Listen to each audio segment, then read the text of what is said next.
2022 ਦੀਆਂ ਵਿਧਾਨ ਸਭਾ ਚੋਣਾਂ 'ਚ ਕੁਝ ਹੀ ਸਮਾਂ ਬਾਕੀ ਰਹਿ ਗਿਆ। ਅਜਿਹੇ 'ਚ ਸਾਰੀਆਂ ਸਿਆਸੀ ਪਾਰਟੀਆਂ ਵੱਲੋਂ ਚੋਣ ਪ੍ਰਚਾਰ ਤੇ ਆਪਣੇ ਉਮੀਦਵਾਰਾਂ ਦੀਆਂ ਲਿਸਟਾਂ ਐਲਾਨੀਆਂ ਜਾ ਰਹੀਆਂ ਨੇ, ਪਰ ਅਜੇ ਤੱਕ ਆਮ ਆਦਮੀ ਪਾਰਟੀ ਵੱਲੋਂ ਆਪਣੇ ਮੁੱਖ ਮੰਤਰੀ ਦੇ ਚਿਹਰੇ ਦਾ ਐਲਾਨ ਨਹੀਂ ਕੀਤਾ ਗਿਆ ਸੀ, ਜਿਸ ਨੂੰ ਲੈ ਕੇ ਸਾਰਿਆਂ ਦੀਆਂ ਨਜ਼ਰਾਂ ਇਸ ਤੇ ਹੀ ਸੀ ਕਿ ਆਮ ਆਦਮੀ ਪਾਰਟੀ ਵੱਲੋਂ ਆਪਣਾ ਮੁੱਖ ਮੰਤਰੀ ਦਾ ਚਿਹਰਾ ਕਿਸ ਨੂੰ ਐਲਾਨਿਆ ਜਾਵੇਗਾ, ਜਿਸ ਦਾ ਇੰਤਜ਼ਾਰ ਜਲਦ ਹੀ ਖਤਮ ਹੋ ਜਾਵੇਗਾ। ਤੁਹਾਨੂੰ ਦੱਸ ਦਈਏ ਕਿ ਵਿਧਾਨ ਸਭਾ ਚੋਣਾਂ ਲਈ ਮੰਗਲਵਾਰ ਨੂੰ ਆਮ ਆਦਮੀ ਪਾਰਟੀ ਮੁੱਖ ਮੰਤਰੀ ਚਿਹਰੇ ਦਾ ਐਲਾਨ ਕਰੇਗੀ। ਇਹ ਐਲਾਨ ਆਮ ਆਦਮੀ ਪਾਰਟੀ ਦੇ ਸੁਪਰੀਮੋ ਅਤੇ ਦਿੱਲੀ ਦੇ ਮੁੱਖ ਮੰਤਰੀ ਅਰਵਿੰਦ ਕੇਜਰੀਵਾਲ ਖੁਦ ਕਰਨਗੇ। ਇਸ ਲਈ ਕੇਜਰੀਵਾਲ ਬਕਾਇਦਾ ਮੋਹਾਲੀ ਵਿੱਚ ਕੱਲ 12 ਵਜੇ ਪ੍ਰੈਸ ਕਾਨਫਰੰਸ ਕਰਨ ਜਾ ਰਹੇ ਨੇ। ਇਸ ਦੌਰਾਨ ਉਹ ਵਿਧਾਨ ਸਭਾ ਚੋਣਾਂ ਵਿੱਚ ਆਪ ਦੇ ਮੁੱਖ ਮੰਤਰੀ ਚਿਹਰੇ ਦਾ ਐਲਾਨ ਕਰਨਗੇ। ਉਂਝ ਕੇਜਰੀਵਾਲ ਪਹਿਲਾਂ ਹੀ ਆਖ ਚੁੱਕੇ ਨੇ ਕਿ ਕਿਸੇ ਸਿੱਖ ਚਿਹਰੇ ਨੂੰ ਹੀ ਪਾਰਟੀ ਵੱਲੋਂ ਮੁੱਖ ਮੰਤਰੀ ਉਮੀਦਵਾਰ ਐਲਾਨਿਆ ਜਾਵੇਗਾ। ਦੱਸਣਯੋਗ ਹੈ ਕਿ ਆਮ ਆਦਮੀ ਪਾਰਟੀ ਨੇ ਮੁੱਖ ਮੰਤਰੀ ਚਿਹਰੇ ਤੇ ਜਨਤਾ ਤੋਂ ਸੁਝਾਅ ਲਈ ਪਾਰਟੀ ਨੇ ਟੋਲ ਫ੍ਰੀ ਨੰਬਰ ਵੀ ਜਾਰੀ ਕੀਤਾ ਸੀ। ਆਮ ਆਦਮੀ ਪਾਰਟੀ ਨੇ ਦਾਅਵਾ ਕੀਤਾ ਸੀ ਕਿ 48 ਘੰਟਿਆਂ ਵਿੱਚ ਹੀ ਲਗਭਗ 11.5 ਲੱਖ ਤੋਂ ਵੱਧ ਲੋਕਾਂ ਨੇ ਇਸ ਨੰਬਰ ਤੇ ਆਪਣੀ ਪ੍ਰਤੀਕਿਰਿਆ ਦਰਜ ਕਰਵਾਈ ਹੈ। ਆਮ ਆਦਮੀ ਪਾਰਟੀ ਦੇ ਸੀਨੀਅਰ ਆਗੂ ਹਰਪਾਲ ਚੀਮਾ ਨੇ ਕਿਹਾ ਸੀ ਕਿ ਪਾਰਟੀ ਵੱਲੋਂ ਜਾਰੀ ਨੰਬਰ ਤੇ 24 ਘੰਟਿਆਂ ਦਰਮਿਆਨ 3 ਲੱਖ ਤੋਂ ਵੱਧ WhatsApp ਮੈਸੇਜ, 4 ਲੱਖ ਤੋਂ ਵੱਧ ਫੋਨ, 1 ਲੱਖ ਤੋਂ ਜ਼ਿਆਦਾ ਵੌਇਸ ਮੈਸੇਜ ਆਏ ਨੇ। ਪਾਰਟੀ ਨੇ ਆਖਿਆ ਸੀ ਕਿ ਪੂਰਾ ਡਾਟਾ ਇਕੱਠਾ ਹੋਣ ਤੋਂ ਬਾਅਦ ਹੀ ਪਾਰਟੀ ਮੁੱਖ ਮੰਤਰੀ ਦੇ ਨਾਂ ਤੇ ਫੈਸਲਾ ਕਰੇਗੀ। ਆਮ ਆਦਮੀ ਪਾਰਟੀ ਦੇ ਪੰਜਾਬ ਪ੍ਰਧਾਨ ਅਤੇ ਸੰਗਰੂਰ ਤੋਂ ਮੈਂਬਰ ਪਾਰਲੀਮੈਂਟ ਭਗਵੰਤ ਮਾਨ ਨੂੰ ਮੁੱਖ ਮੰਤਰੀ ਚਿਹਰੇ ਲਈ ਸਭ ਤੋਂ ਮਜ਼ਬੂਤ ਦਾਅਵੇਦਾਰ ਮੰਨਿਆ ਜਾ ਰਿਹਾ ਹੈ। ਸੂਤਰਾਂ ਮੁਤਾਬਿਕ ਇਸ ਬਾਬਤ ਫੈਸਲਾ ਵੀ ਕਰ ਲਿਆ ਗਿਆ ਹੈ, ਜਦਕਿ ਭਲਕੇ ਸਿਰਫ ਰਸਮੀ ਐਲਾਨ ਹੀ ਕੀਤਾ ਜਾਵੇਗਾ। ਸੂਤਰਾਂ ਮੁਤਾਬਿਕ ਲੋਕਾਂ ਵੱਲੋਂ ਜ਼ਿਆਦਾ ਵੋਟ ਵੀ ਭਗਵੰਤ ਮਾਨ ਦੇ ਹੱਕ ਵਿੱਚ ਕੀਤੀ ਗਈ ਹੈ। ਉਂਝ ਭਗਵੰਤ ਮਾਨ ਵੀ ਆਖ ਚੁੱਕੇ ਨੇ ਕਿ ਆਖਰੀ ਫੈਸਲਾ ਜਨਤਾ ਦੀ ਰਾਏ ਦੇ ਮੁਤਾਬਿਕ ਹੀ ਲਿਆ ਜਾਵੇਗਾ। ਕੁਝ ਦਿਨ ਪਹਿਲਾਂ ਭਗਵੰਤ ਮਾਨ ਨੇ ਇਹ ਵੀ ਸਾਫ਼ ਕੀਤਾ ਸੀ ਕਿ ਆਮ ਆਦਮੀ ਪਾਰਟੀ ਮੁੱਖ ਮੰਤਰੀ ਚਿਹਰੇ ਨਾਲ ਹੀ ਚੋਣ ਮੈਦਾਨ ਵਿੱਚ ਉਤਰੇਗੀ। ਫਿਲਹਾਲ ਹੁਣ ਜਦੋਂ ਆਮ ਆਦਮੀ ਪਾਰਟੀ ਭਲਕੇ ਆਪਣੇ ਪੱਤੇ ਖੋਲਣ ਜਾ ਰਹੀ ਹੈ ਤਾਂ ਦੇਖਣਾ ਹੋਵੇਗਾ ਕਿ ਆਪ ਕਿਸ ਚਿਹਰੇ ਤੇ ਮੁੱਖ ਮੰਤਰੀ ਦਾ ਦਾਅ ਖੇਡਦੀ है। दो बड़ी चीज़ें आप सबके सामने रखने के लिए आज इस प्रेस कॉन्फ्रेंस को बुलाया गया है। पहली चीज़, कल पंजाब में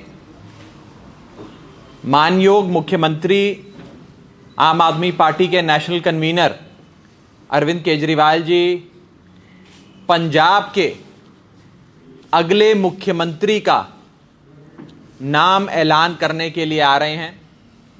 कल जनता से, लोगों से, आम इंसानों से राय शुमारी करने के बाद आम आदमी पार्टी आपका अगला, पंजाब का अगला मुख्यमंत्री कौन होगा उसका नाम ऐलानेगी।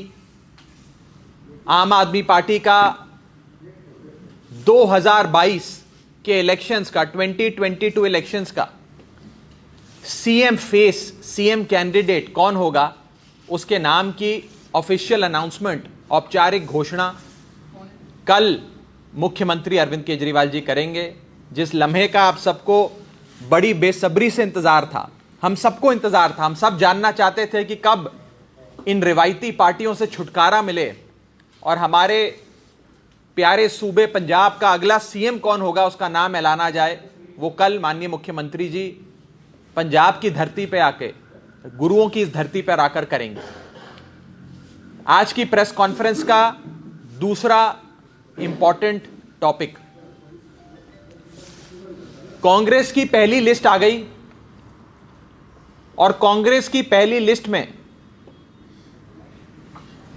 भाई भतीजावाद, डायनेस्टिक पॉलिटिक्स, बड़े बड़े नेताओं के बेटों को, भाइयों को टिकट देने का एक फैशन नजर आया, जिसमें फतेहगढ़ साहब के member of parliament Amar Singh ji के बेटे को रायकोट से कांग्रेस की टिकट मिली, अवतार हेनरी साहब के बेटे को जलंधर से टिकट मिली, ब्रह्म मोहिंद्रा साहब के बेटे को पटियाला देहाती से टिकट मिली। कई सारे बड़े बड़े नेताओं के रिश्तेदारों को टिकटें दी गईं, लेकिन मुख्यमंत्री चरणजीत सिंह चन्नी के अपने सगे भाई जो बस्सी पठाना में बहुत समय से जा भी रहे हैं और कांग्रेस पार्टी से लंबे अरसे से टिकट मांग रहे हैं, उनको टिकट नहीं दी गई। मुख्यमंत्री के अपने सगे भाई की कांग्रेस ने टिकट काट दी। मुख्यमंत्री के कुड़ुम महेंद्र सिंह केपी साहब, महेंद्र केपी जी आदमपुर से टिकट चाहते थे, उन्हें भी टिकट नहीं दी गई क्योंकि वो चन्नी साहब के रिश्तेदार थे। मनोहर सिंह जी को टिकट नहीं दी गई क्योंकि वो चन्नी साहब के भाई थे। तो कांग्रेस पार्टी ने आज ये सिद्ध कर दिया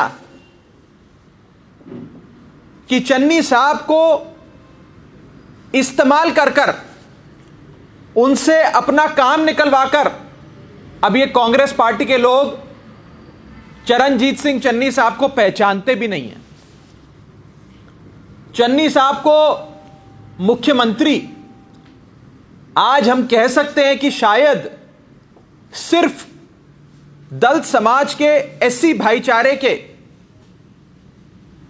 लोगों के वोट लेने के लिए इस्तेमाल किया गया था। मैं बड़े ध्यान से अपने शब्दों को चुन रहा हूं, इस्तेमाल किया गया था। लेकिन चन्नी साहब कि आज कांग्रेस पार्टी में इतनी भी नहीं वक़्त है, इतनी भी नहीं चलती कि वो अपने परिवार वालों के लिए 2 टिकटें ले सकें। ब्रह्म इंदिरा साहब के बेटे को टिकट मिल जाती है, फतेहगढ़ साहब के मेंबर पार्लियामेंट अमर सिंह जी के बेटे को टिकट मिल जाती है, अवतार हेनरी साहब के बेटे को टिकट मिल जाती है। लेकिन सूबे के मुख्यमंत्री चरणजीत सिंह चन्नी साहब को कांग्रेस पार्टी उनके ना भाई को ना कुड़ुम को किसी को एक भी टिकट नहीं दी।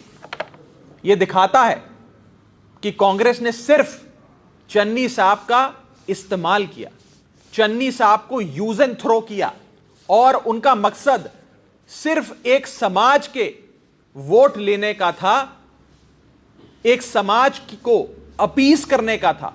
उनका मकसद असल में रिप्रेजेंटेशन देना, प्रतिनिधित्व देना नहीं था। कांग्रेस पार्टी का असली चेहरा आज पूरे एससी समाज भाईचारे के सामने, दलित भाईचारे के सामने आ गया है। हम सब के सामने कांग्रेस का असली चेहरा आ गया है। और मैं कहना चाहता हूं कि कांग्रेस पार्टी यह काम एक बार पहले महाराष्ट्र में भी कर चुकी है।